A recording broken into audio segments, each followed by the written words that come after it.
Hello friends, welcome back to Reena's kitchen. આજે આપણે બનાવીશું શિયાળા સ્પેશિયલ લીલી ડુંગળી બટેટાનું શાક. આ શિયાળામાં તમે આ શાક ન બનાવ્યું હોય તો તમે આ રેસીપી જોઈ અને લીલી ડુંગળી બટેટાનું શાક જરૂરથી બનાવજો. બિલકુલ ઢાબા સ્ટાઇલ, ખૂબ જ ટેસ્ટી અને પંજાબી શાકને ટક્કર મારે તેવું બનશે. તો ચાલો રેસીપી જોઈ લઈએ. મારી ચેનલને બેલ આઇકન પ્રેસ કરી સબસ્ક્રાઇબ કરી દેજો નવી રેસીપી જોવા માટે. લીલી ડુંગળી બટેટાનું શાક બનાવવા માટે ફ્રેશ લીલી ડુંગળી લીધી છે. ડુંગળી મેં અહીંયા 250 ગ્રામ લીધી છે. તો લીલી ડુંગળીને આપણે આ રીતે ઉપરથી છાલનો ભાગ કાઢી અને સરસ રીતે લીલી ડુંગળીનો સફેદ પાર્ટ અને ગ્રીન પાંદડા છે બધું આપણે એકસાથે સમારી લેવાનું છે. અને ઝીણી ઝીણી અને મીડિયમ સાઇઝમાં ડુંગળી છે એ સમારી લેશું. તો આ રીતે વચ્ચેથી કટ્સ મૂકી અને મીડિયમ સાઇઝની ડુંગળી છે એ સમારી લેવાની છે. આ શાક ખૂબ જ સરસ બને છે. આ રેસીપી જોઈને આ રીતે તમે શાક બનાવશો તો તમે બીજી બધી જ રીત ભૂલી જશો. તો આ રીતે આપણે સરસ લીલી ડુંગળીનું શાક બનાવવા માટે ડુંગળીને સમારી લેવાની.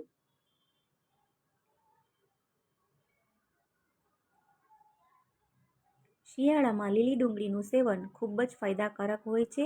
તો શિયાળામાં લીલી ડુંગળી આપણે કોઈના કોઈ રીતે ખાવી જ જોઈએ. લીલી ડુંગળી સમારીને પણ ખાઈ શકાય, લીલી ડુંગળીનું ખાર્યું પણ બને છે, લીલી ડુંગળીનું શાક પણ બનતું હોય છે. તો શિયાળાના ઋતુમાં આ ડુંગળીનું શાક શરીરમાં ગરમાવો આપે છે અને સ્વાદમાં ખૂબ જ સરસ લાગે છે અને બીજા બધા શાક કરતાં ખૂબ જ અલગ બને છે અને ખૂબ જ સારો ટેસ્ટ આવે છે. આ શાકને આપણે પરોઠા સાથે, રોટલી સાથે કે ભાખરી સાથે ખાઈ શકાય. તો આ રીતે બધી જ ડુંગળી છે એ સમારી લેવાની છે. તો મેં અહીંયા બધી જ ડુંગળી સમારી લીધી છે. હવે 2 બટેટા અને 1 ટમેટું છે એ પણ મીડિયમ સાઇઝમાં સમારી લઈશું. અને હવે આપણે લીલી ડુંગળી અને બટેટાને પાણીથી સારી રીતે ધોઈ લેવાનું છે. બટેકા આ રીતે મીડિયમ સાઇઝના લેવાના છે સમારીને. તો પાણીથી સારી રીતે ધોઈ લીધું છે. હવે આપણે એક કડાઈમાં તેલ ગરમ કરવા મૂકશું. 3 થી 4 ચમચી જેટલું તેલ ગરમ કરવા મૂકવાનું. અને તેલ સરસ ગરમ થાય ત્યાર પછી આખું જીરું અને હિંગ ઉમેરવાની છે.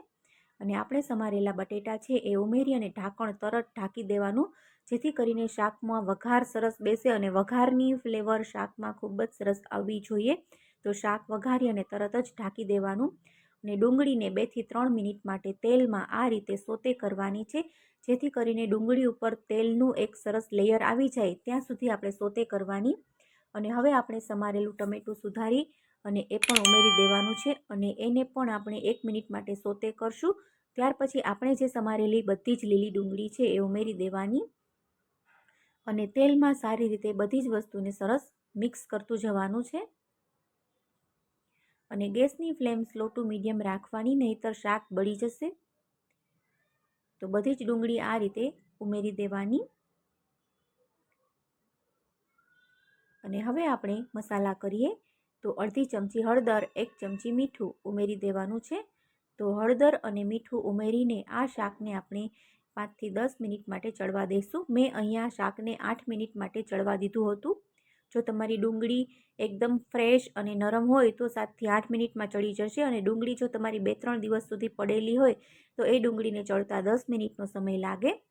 તો 7 થી 8 મિનિટ દરમિયાન વચ્ચે 2 થી 3 મિનિટ માટે શાકને આ રીતે ચલાવતા જશું, જેથી શાક બળે નહીં.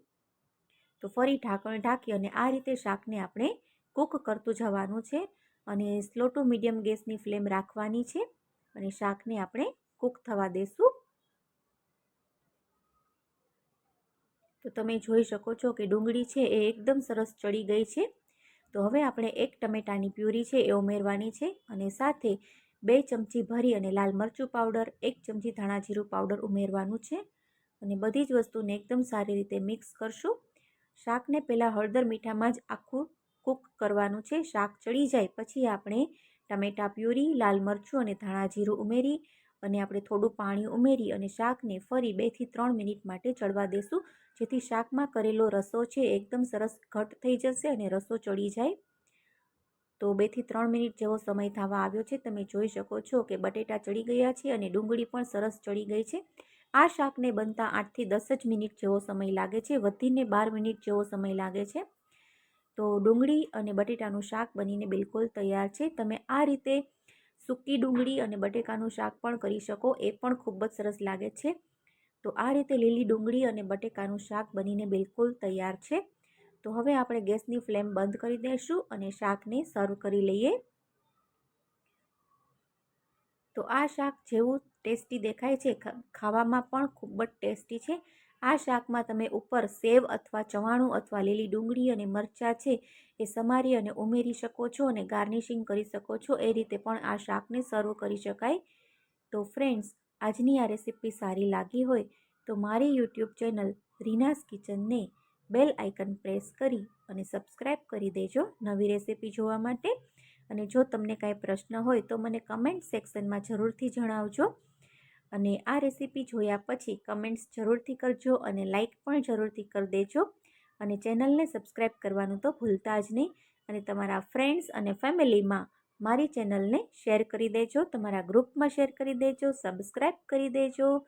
આવી નવી ટેસ્ટી, સરળ અને હેલ્ધી રેસીપી જોવા માટે હું બધી જ રેસીપી એકદમ સરળ જ બતાવું છું.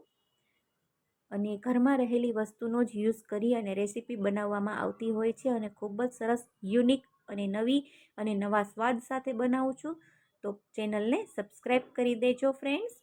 તો ફરી મળીએ એક નવી ટેસ્ટી, સરળ અને હેલ્ધી રેસીપી સાથે. ત્યાં સુધી thank you for watching. Bye bye, take care.